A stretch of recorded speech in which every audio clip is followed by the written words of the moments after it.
Despite critical reviews, their third album, 1971's Master of Reality, was their biggest hit yet.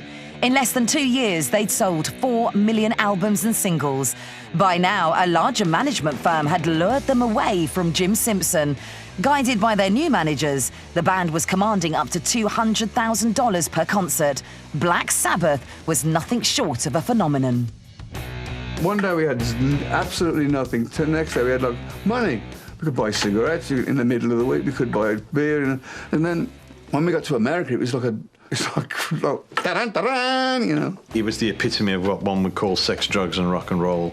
Women over in America though, in those days would just tell you what they wanted to do. Not in England, you'd go, can I take you out? You take her out, buy her a box of chocolate and all the rest of it, and eventually pop the question. She goes, no, I'm a virgin, you know. But in America, it was like the boys had arrived in Playtown, you know.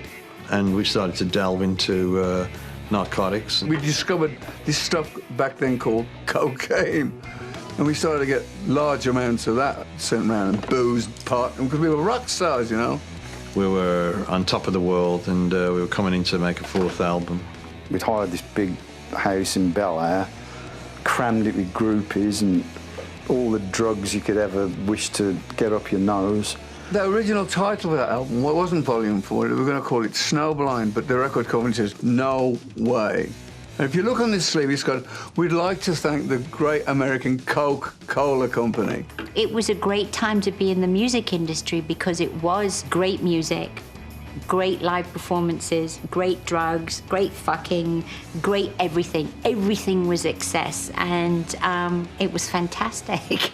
I'm in the house one day and there's a big bowl of pot on the table. We had a big bowl of cocaine, I mean literally a fruit bowl, and it was piled high with cocaine like this on the middle of the table. And it's really, really hot one day, and I push this button on the wall thinking it's the air conditioning, and it wasn't. It was the alarm for the Bel Air Patrol, and all these cop cars come screaming. I'm going, we're busted, man.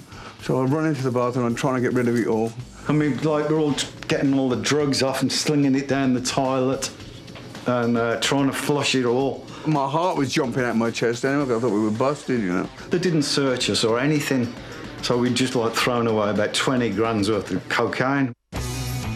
In 1973, Tony experienced writer's block for the first time while working on the next album, Sabbath Bloody Sabbath.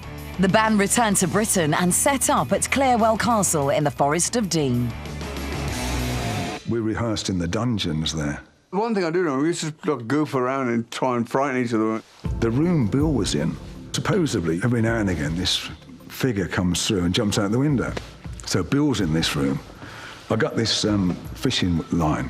They actually had fishing line that went down through the window and dropped down into the courtyard. So when I sat in my bed, they were scraping the picture across, so it looked like the picture was moving. And I didn't go, who's that? What's that? And then the curtains would move, you know, just silly jokes, really.